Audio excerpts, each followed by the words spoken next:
Hello. It's Thursday at 12:30. You know what that means. We're here together. I'm so excited.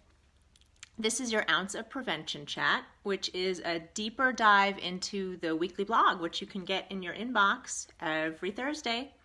Ounce of Prevention, a little bit of insight into keeping the pounds away. And that's what we do here. We keep those pounds away. I'm Dr. Stephanie Fine, and I am so happy to be your guide through all this. And today we're talking about Thanksgiving. It's my favorite. Now, I said Halloween was my favorite, but I have to say they connect, right? Because they're the way the holidays work. Now, obviously, Thanksgiving is much different than Halloween. And there are different obstacles. So the main thing I discussed in the blog was the 3 phases of Thanksgiving. And to me, that's a really important piece, that it's not just Thanksgiving Day, which is an important day. And actually the blog goes into the specifics of how to plan, because planning is the key, for the actual Thanksgiving Day. Spending some time thinking about it, and that's why we're talking about it today. Next week is Thanksgiving, but we're talking about it today because the idea of looking ahead and thinking through the day makes all the difference in the world. Even in your mind, if you wrote it down, it would be even more powerful, but visualizing, literally thinking, I'm going to walk into the house and Aunt May is going to do this and Uncle Jerry is doing that. And you know what I mean? Like thinking about how you're going to handle all the aspects of it and specifically what you're going to eat make all the difference. But what I want to talk about here and what I brought up in the blog that is an important aspect are the days before and after. Because if Thanksgiving was, a Thursday and then we all went back to work on Friday, it would be a lot easier. You'd be right back in the swing of things. But often we don't. Usually we have the 4 days off. We have Thursday, Friday, Saturday, Sunday. Nowadays, my kids get the entire week off. It's a longer time. That's sort of a newfangled thing now. We get the whole week off. And that's another thing to talk about. But for now, we're going to talk about the 3 phases. So the days leading up to Thanksgiving, and the days after Thanksgiving. So those are the 3 phases I wanted you to think about planning each separately. One of the things about the days leading up to Thanksgiving are this.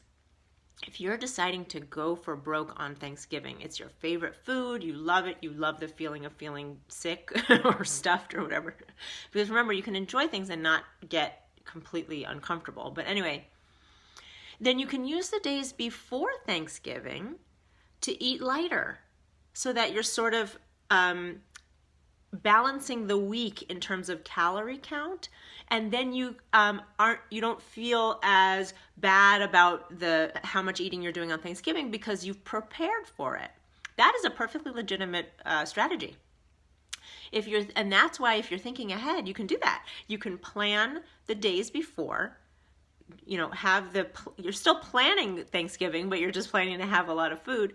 And then you plan for afterwards, again, balancing out your week. That works. Even if you are in weight loss mode right now and you're planning on having Thanksgiving, and you're having a moderate Thanksgiving, but it's more calories than you normally have, this strategy works too, to just be sort of real careful or on it for the days leading up to it, and then you have that little bit of wiggle room on Thanksgiving. And what I really wanted to go over is the days after Thanksgiving, because usually we're so focused on Thanksgiving that we forget about the other days. Now, especially if you're traveling or if family is traveling to you and staying with you, you have people with you the rest of the time. So we have to think about that.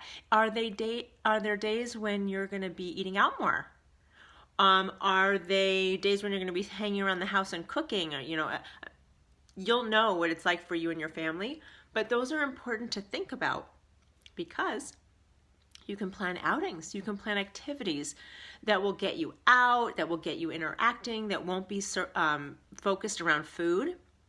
And people are usually thrilled to do activities as long as someone plans them, just show up.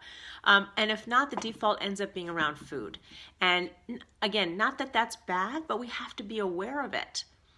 So if you are traveling or people are traveling to you and you know it's going to be a high calorie whole weekend, not just Thursday, then the days before again become really important, and you can modulate the days afterwards by planning active activities. So, and of course, the other thing about the days after Thanksgiving are leftovers. So planning what to do with those. So if it's in your house, having those, the Tupperware, like the temporary Tupperwares, you know what I'm talking about? The thinner ones that you can buy like 6 of them at the market. You get those so that you can hand out the leftovers after the evening. That's always a nice thing to do. Or if you do have family and you plan to have basically a second Thanksgiving the next day, then you have plans for that food too. So there's lots of ways of handling the leftovers too. If you've had your Thanksgiving and decided that's when I'm eating the food. The other thing I always like to think about with Thanksgiving is some of the foods are a once a year food. Maybe stuffing for you, like you don't normally have stuffing. So that's something, and if you love it, that's something to sort of focus on and make sure you get what you want. But if the rest of the stuff you can get anytime you want, then maybe that's not the stuff to focus on. So making these sort of strategic choices is really great. And the number one most important thing you can do on Thanksgiving and the days after is intentionally decide that you're connecting with your family and friends. That's the number one goal for the week, for Thursday and the weekend, is connecting with people. When we make it about people, then the food takes its more rightful place. Interact, ask questions, love them. People will love to talk about things, like if you ask them what they're grateful for. You can go into long conversations about that and learn a lot about people. Now, I'll go down this one tangent, but the tricky thing about focusing on the people is sometimes you discover you really don't like to be in the company of certain people. That's legitimate, okay? And what happens with that is you learn about yourself and what you're willing to do and not do, and you can make decisions about that next year. So I'm not saying have conversations with people you can't stand. I'm saying pick the people you like to spend time with, but in this new development, if this is new to you to focus on the people rather than the food, there may be uncomfortable situations that we normally would have a couple glasses of wine over, but what I'm asking you to do is be more conscious than that and consciously choose the people you love to spend time with and spend time with them. And make more of that. Have that be your goal for the year, is that there's more people that you love to spend time with around your table or in your life. And that will certainly be something to be grateful for. That's what I got for you this wonderful Thanksgiving coming up. I am so hoping that you have a fantastic, fantastic time with your family and friends. A wonderful time to connect, to think about what you're grateful for, certainly, and to move forward into the holidays with that sort of heart, an open heart. So I love you. I will see you. Actually, I will have a little message for you on Thanksgiving. I do not expect that at 12:30 you'll be tuning in necessarily because it is in fact Thanksgiving, but I will be here. So I'll be giving you a little message. They'll be loving it. And I hope you have a fantastic week planning what your week will look like and what your holiday will look like too. Thanks. Talk to you in a week. Bye.